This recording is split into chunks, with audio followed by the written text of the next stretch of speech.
매일 아침 책 읽기로 하루를 시작하는 행복 습관, 미라클 독서입니다. 오늘 함께 읽어볼 책은 디앤서, 뉴욕 주민 지음 푸른숲에서 펴낸 책입니다. 먼저 저자님 소개부터 읽어볼게요. 뉴욕 주민, 월스트리트 헤지펀드 애널리스트 출신 트레이더, 민족사관고등학교로 나와 펜실베이니아 대학교 경영학과 과정 와튼스쿨을 2년 반 만에 조기 졸업하고 21살에 글로벌 경영전략 컨설팅 회사 맥킨지에서 커리어를 시작했다. 이후 JP모건과 시티그룹 투자은행 부서, 세계적인 부동산 사모펀드를 거쳐 롱숏 전략을 구사하는 헤지펀드 애널리스트 트레이더로 활약하며 10년여 년 이상 월가에서 커리어를 쌓았다. 교육 활동에도 관심이 많아서 그 사이 예일대학교 경영학 석사학위를 받았고 매년 여름 모건 스탠리 등 월스트리트 투자은행 직원들을 대상으로 기업 분석과 재무 모델링 강의를 진행하고 있다. 지난해부터 금융 지식의 보편화를 목표로 한국 개인 투자자를 위한 미국 주식 유튜브 채널 뉴욕 주민을 운영 중이다. 펴낸 책으로 현직 트레이더의 인사이트와 깊이 있는 투자 정보를 담은 뉴욕 주민의 진짜 미국식 주식 투자가 있다. 이렇게 되어 있고요. 목차를 살펴볼게요. 차례 파트 1. 월가 헤지펀드 세계에 발을 딛다. 파트 2. 월스트리트의 자연조절 법칙. 파트 3. 절대 수익을 추구하는 헤지펀드 매니저들. 파트 4. 월스트리트 다이어리. 파트 5. 제2의 본성으로 기르는 투자 DNA. 목차 이렇게 나와 있고요. 작가님 말부터 읽어보도록 하겠습니다. 솔직한 책을 쓰고자 했다. 내가 실제로 보고 듣고 겪은 나의 이야기다. 내가 기억하는 월스트리트와 그 안에 살아가는 사람들의 이야기이기도 하다. 모든 내용은 실제 사건, 에피소드, 인물을 바탕으로 하고 있다. 다만 개인정보 보호를 위해서 특정 인물의 이름이나 기관의 사명을 변경했다. 이 책은 월스트리트를 꿈꿔오던 대학생으로서, 경영 컨설턴트로서, 뱅커로서, 헤지펀드 애널리스트로서, 트레이더로서의 삶에서 무수히 마주했던 도전과 좌절의 순간들 속에서 내가 어떻게 사고하고 행동했는지에 대한 정직한 기록이다. 내 머릿속 기억의 조각들을 재구성하면서 일부 누락된 내용은 있을지언정 가상이나 허구는 없다. 내가 기억하는 내가 있는 투자의 세계에 대한 솔직한 일기를 공유한다. 프롤로그. 야, 근데 요즘 주식 뭘 사면 좋냐? 또 나왔다. 종목 추천 질문. 긴장을 풀기 위해 퇴근 후 술 한잔 하자는 친구 놈들을 만나면 일보다 더한 스트레스가 쌓일 때가 있다. 매일 열리는 전쟁 같은 장을 마감하면 그것만으로도 벌써 진이 빠지는데 사실 그때부터 진짜 일이 시작된다.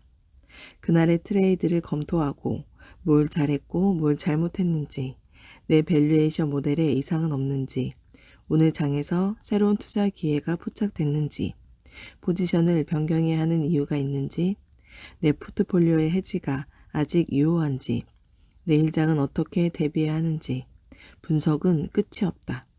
그러다 보면 자정에 가까워지기 일쑤이다. 오늘 못 끝낸 건 내일 새벽 일찍 나와서 하기로 마음먹고 집에 갈 준비를 할 때 꼭 문자가 날아온다. 나도 오늘 일찍 끝났는데 한잔하고 갈래? 내가 있는 빌딩과 바로 두 블록 거리에 있는 JP모건에서 일하는 대학 동기다. 벌써 중간 관리자급이 되어서 더 일찍 퇴근할 법도 하건만 요즘엔 딜이 많은가 보다. 내가 거절할 새도 없이 근처 바 이름과 주소가 적힌 구글 링크를 보내고 10분 이내로 나오라고 한다. 뉴욕의 밤거리는 낮보다 밝고 화려하다. 지금이 밤 12시인지 낮 12시인지 분간이 안 갈 만큼 눈부신 타임스퀘어의 전광판들과 빼곡히 들어선 고층 빌딩들에서 나오는 불빛이 밤거리를 밝혀준다. 전 세계 각지에서 온 관광객들과 밤늦게 퇴근하는 직장인들로 거리는 빼곡하다. 덕분에 새벽 퇴근길이 외롭지 않다. 일단 나조차도 이 시각에 집이 아닌 다른 곳으로 향하고 있지 않은가? 바에 도착하니 동기 녀석은 이미 시켜놓은 위스키 잔 안에 든 얼음을 휘적거리고 있었다. 그러다 나를 포착하자마자 바 테이블로 끌어들이더니 대뜸 저 질문을 날린다. 사실 다른 누구를 만나도 크게 다르지 않다. 헤지펀드에서 일하는 사람들이 주변에서 가장 많이 받는 질문이 바로 주식 추천이다.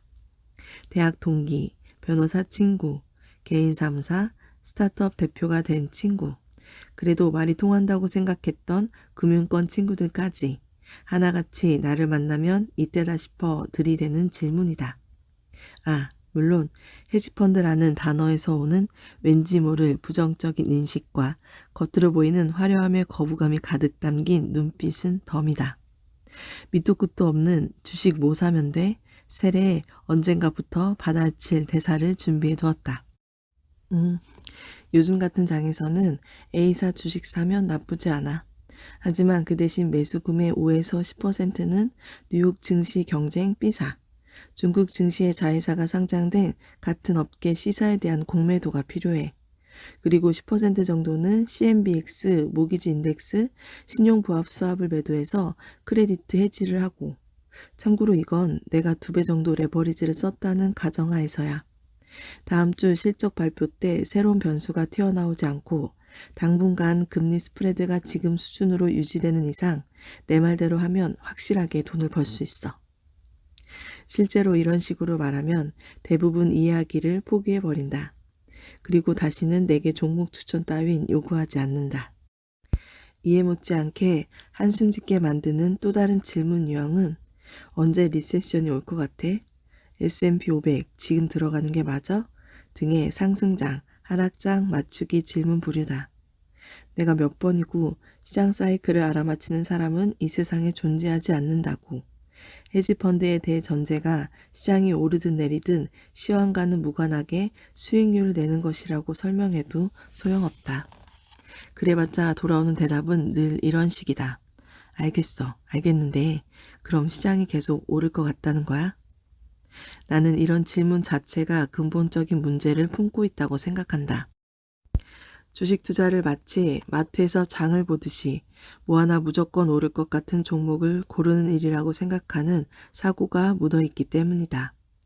마켓 사이클에 대해서 묻는 것도 마찬가지다. 언제 시장이 하락할지 반등할지 예측하는 것은 불가능하다. 그럼에도 불구하고 주식시장 주변의 전문가들은 시장을 예측할 수 있다며 시황 예측, 주가 예측을 하고 또 그 말을 따르는 사람들은 더 많다. 이런 현실은 결국 무엇을 시사하는가? 많은 이들이 주식 투자에 대한 개념 자체를 원론부터 잘못 알고 있다는 사실이다. 그리고 필연적으로 실패할 수밖에 없는 이유가 있다는 것이다. 많은 사람들이 주식을 하면서 돈을 잃는다. 그리고 투자 실패 사례의 비율을 보면 기관보다 개인 투자자들이 압도적으로 높다. 나는 이런 현상이 단지 자본력의 차이에서 온다고 생각하지 않는다. 기관이 개인보다 월등해서라고 생각하지도 않는다. 물론 정보를 얻는 속도와 전문성에서는 차이가 있지만 그 점을 감안하더라도 개인 투자자들의 너무도 낮은 승률은 설명이 안 되는 구석이다. 문제는 투자 원칙과 그 원칙에 의거한 판단력의 부재다. 내가 꼽는 수많은 개인 투자자가 주식에서 실패를 맛보는 가장 큰 이유이다. 일반 회사원이 주식으로 성공하기 위해 증권과 애널리스트만큼 재무 분석을 잘하고 기업을 깊게 파고들 필요는 없다. 최소한의 재무, 회계 개념만 갖춘다면 거기에서부터는 올바른 투자 원칙의 정립과 그것을 반드시 지킬 수 있는 실행력이 투자 수익률을 좌우한다. 하지만 개인 투자자들의 잘못을 지적하고 비판할 목적이었으면 이 책을 쓸 이유가 없다. 나는 월스트리트의 전설이라 불리는 성공한 투자자들의 투자 철학, 매매 스타일, 투자 원칙과 전략을 바로 눈앞에서 보고 배운 상당히 운이 좋은 사람이다. 그리고 전설적인 위치까지 올랐다가 월가 역사에 길이 남을 만한 규모의 투자 실패로 업계를 떠나야 했던 스타 펀드 매니저들의 뒷모습 또한 지켜봤다. 내게는 뉴스를 장식하는 성공 사례 못지않게 투자에 대한 큰 교훈을 남긴 투자의 대가들이다. 이처럼 잔혹할 만큼 치열한 월스트리트라는 세계에서 살아남으려고 발버둥 치면서 쌓은 경험, 배움, 깨달음을 여러분과 나누고 싶다. 투자에 대한 기본 자세와 철학, 원칙 등을 몇몇 업계 전문가들만이 소유하기에는 금융시장에 잠재된 수익 기회가 너무나 많기 때문이다. 내가 전달하고 싶은 것들은 그리 어려운 내용도 아니다. 독자 스스로 나서야 할 몫은 실행 여부뿐이다. 금융 지식의 보편화. 21살 졸업장을 들고 사회에 나온 그 순간부터 품어왔던 인생 비전이다. 금융인에게, 그것도 금융계의 정점에 서 있는 헤지펀드 매니저에게 돈을 제외한 비전이 없다면 그것만큼 비극적인 일도 없다. 자본주의 사회를 좌지우지하는 큰 축을 움직이는 사람들인 만큼 사명감이 있어야 한다고 믿는다. 실제로 월가를 주름잡는 많은 이들이 이런 생각을 실천하며 산다. 뉴욕의 크고 작은 공공시설, 박물관, 문화회관, 학교 등의 각종 사회재단 기부자 명단에는 유명 헤지펀드 매니저들의 이름이 수두룩하다. 보여주기식 기부든 진정한 노블레스 오블리주의 실천이든 어떠한 식으로든 사회적 환원이 이루어지고 있다는 이야기다.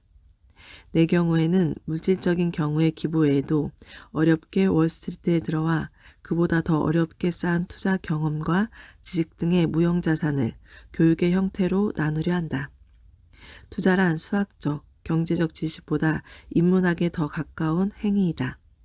물론 현명한 투자를 위해서 필요한 기초적인 재무, 회계 지식은 있어야 하지만 결국 시장은 사람들이 움직이는 것이고 사람에 대한 공부이기 때문이다. 그래서 투자와 투기는 한 끗 차이다. 원칙과 철학, 내가 투자하는 대상에 대한 기본적인 이해가 없는 매매 행위는 투기일 뿐이다. 무지를 바탕으로 행동하기 때문에 투기하는 사람들은 본인의 행동이 투기라는 인지조차 하지 못한다. 나는 이 책을 통해 무분별하게 행해지는 그러한 위험한 사고와 행동 패턴이 사라지는데 조금이나마 일조하고 싶다. 투자를 했다면서 매수한 종목이 왜 안 오르지? 라며 하루에도 수십 번 차트를 확인하고 불안해하는 사람들에게는 속 시원한 해답 없이 듣기 싫은 소리로 가득 찬 책일 수도 있겠다. 예전과 달리 금융 지식은 오늘날을 살아간다면 누구나 갖추어야 할 기본 소양인 시대가 왔다. 나는 고등학교 의무교육 과정에 금융, 경제, 투자 교육을 포함해야 한다고 생각한다. 이 세상을 살아가는데 꼭 필요한 생존 기술이기 때문이다. 그러니 내 이야기가 누군가에게 자극을 주고 조금이나마 도움이 되어 올바른 투자관 정립의 길잡이가 될 수 있길 바란다. 이해도 못하는 금융상품에 손을 대고 기본 분석 한 번 하지 않은 회사의 주식을 사놓고 내일 당장 오를 것을 기대하는 사람들이 줄어들기를 바란다. 왜 수영도 할 줄 모르면서 바다에 뛰어드는가?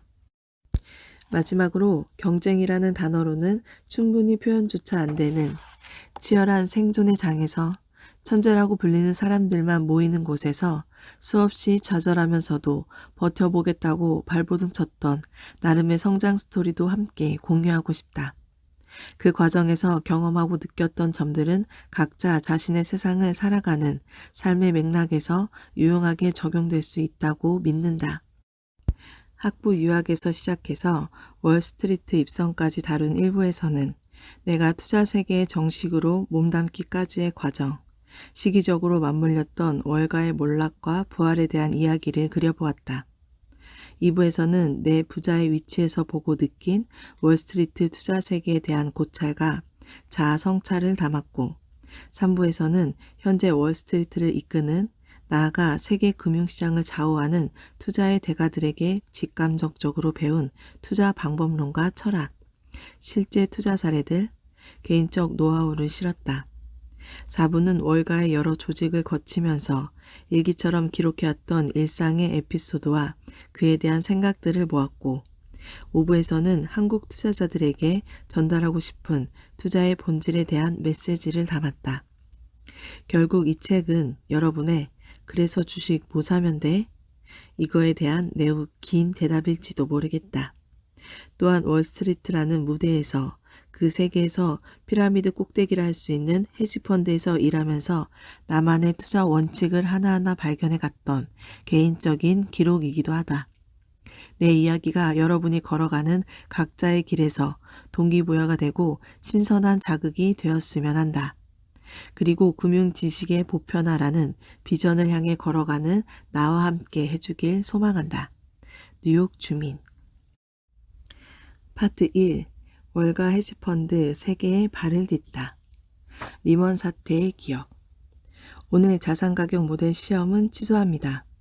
여러분은 지금 금융 역사의 기념비적인 순간에 서 있고 이 사태에 대한 정확한 이해와 사회적 담론이 필요하기 때문에 오늘 수업은 서브프라임 모기지 사태와 금융기관들의 모럴 해저드로 대신하죠.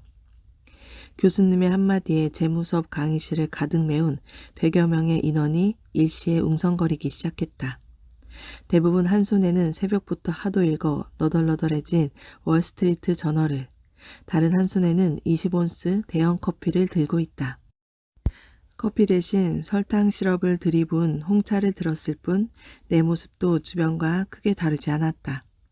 내가 들고 있는 신문에는 150년의 역사, 리먼 브라더스 파산 신청, 메릴 린치 뱅크 오브 아메리카의 매각 역사 속으로 등 요란한 헤드라인과 함께 박스를 들고 빌딩을 걸어 나오는 리먼 브라더스 직원들이 찍힌 사진과 메릴 린치의 상징인 월가 황소가 쓰러진 사파가 일면을 장식하고 있었다.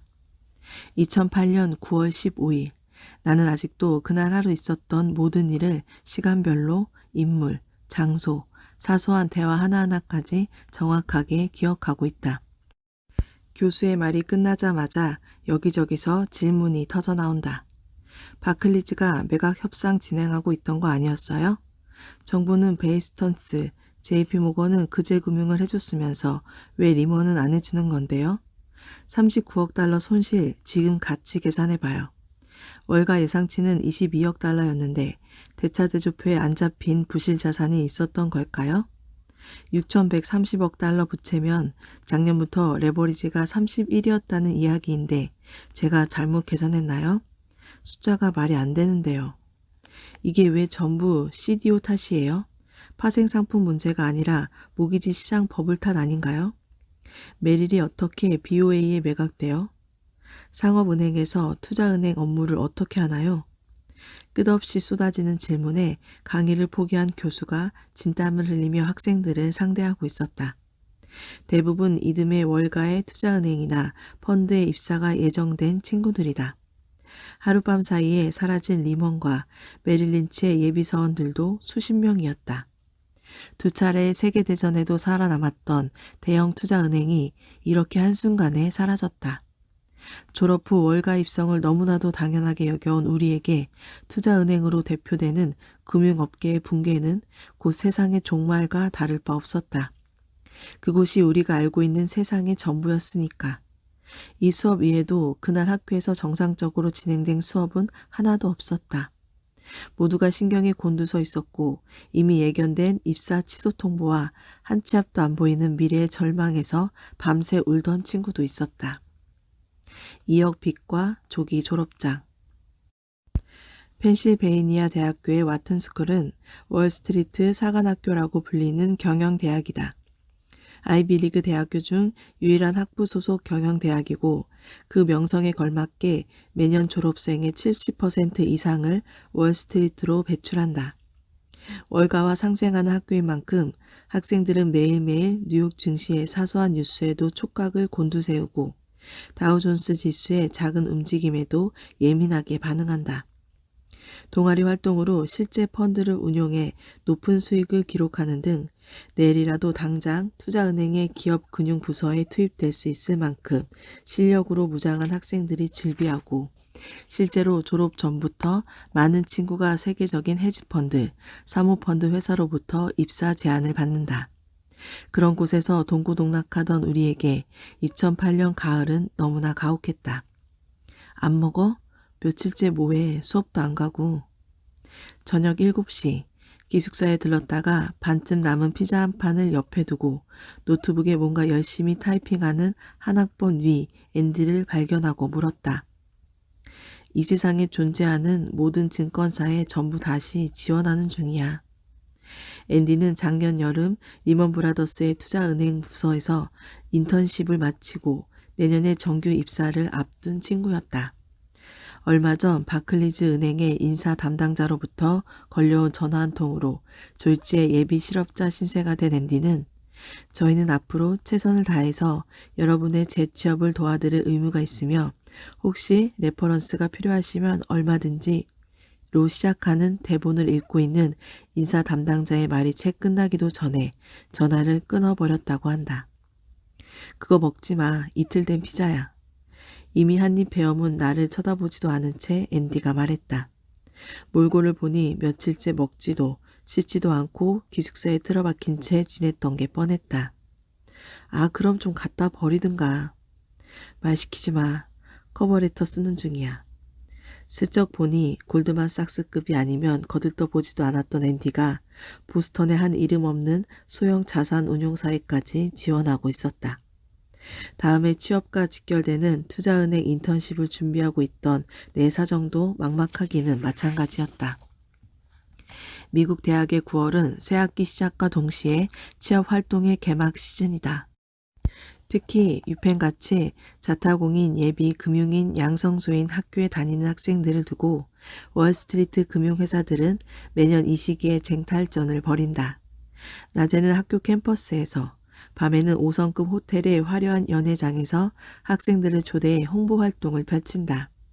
유명 투자은행, 헤지펀드, 사모펀드 회사에서 같은 동문 직원들을 내세워서 왜 골드만삭스에 와야 하는지, KKR에서 일한다는 것은 어떤 의미인지, 모건 스탠리 오퍼를 거절하고 브리지워터에 와서 일해야 하는 이유가 무엇인지 등을 열심히 홍보한다. 마치 월스트리트 이외에 의미 있는 커리어 따윈 존재하지 않는다는 식이다. 물론 입사 인터뷰 과정 역시 치열하고 다른 명문대생들과 경쟁도 있지만 유펜 출신들의 합격률은 압도적이다. 그런데 2008년 서브프라임 모기지 사태가 터지자 캠퍼스에 비상이 걸렸다. 며칠 전까지만 해도 선망의 대상이었던 대형 투자은행들이 하나둘 사라졌다. 그나마 남은 골드만삭스, 모건스탠리조차도 전통적인 투자은행 모델에서 벗어나 은행 지주회사로 전환한다는 소식이 들려왔다. 시티그룹, 뱅크 오브 아메리카, JP모건은 부실한 투자은행, 지역은행들을 인수하기 시작하면서 상업은행이었던 모 그룹이 초대형 종합금융회사로 탈바꿈하고 있었다. 월스트리트의 지형이 바뀌는 중이었다. 전체 시장 차원에서 진행되는 구조조정에 업계가 나날이 격변함에 따라 금융사들은 신규 채용은커녕 기존 직원들도 해고하는 분위기였다. 당연히 캠퍼스 채용도 대부분 취소됐다. 9월에서 11월까지 각종 채용 이벤트로 가득 차 있던 내 스케줄이 하나씩 사라지더니 어느새 흰색 여백으로 깨끗해진 달력만이 남았다. 결국 그의 금융권 취업을 포기할 수밖에 없었다. 월가 초유의 사태로 채용 동결이 벌어진 시국에 그나마 남아있는 몇 안 되는 취업문이 외국인 학생에게 열릴 가능성은 제로에 가까웠다.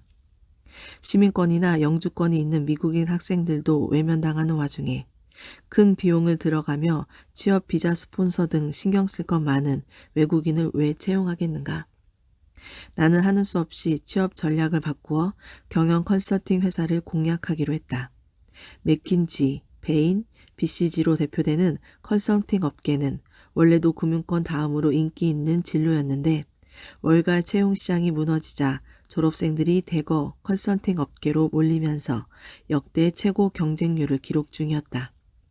내가 경쟁해야 할 상대들은 너무도 대단했고 넘어야 할 산은 너무나 높았다.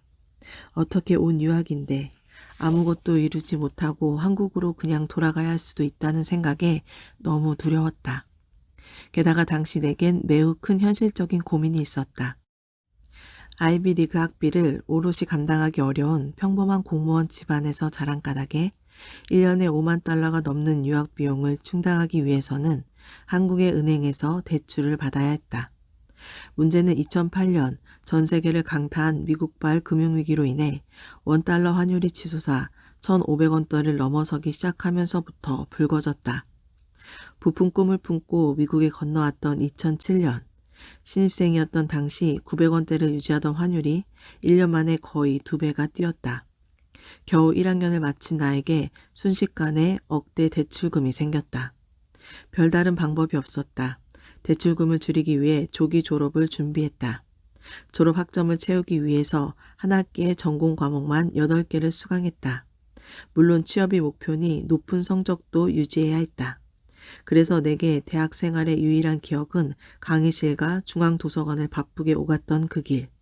새벽 2시가 되어 도서관이 닫히면 유일하게 24시간 열려있는 험침한 빌딩의 한 구석에 자리 잡고 못다한 공부를 했던 시간뿐이다.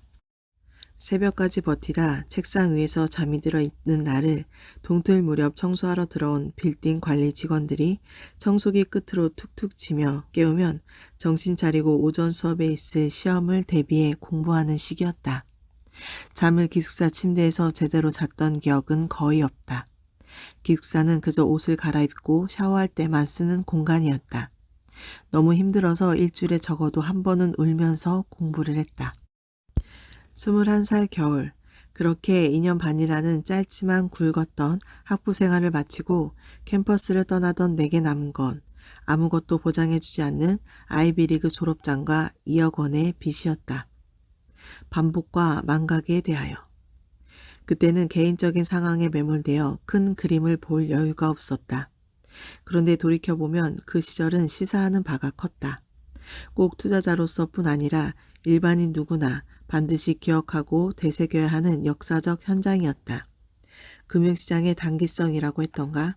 사람들은 역사적으로 반복되었던 금융위기에 대해 무서울 만큼 빨리 잊고 회복한다.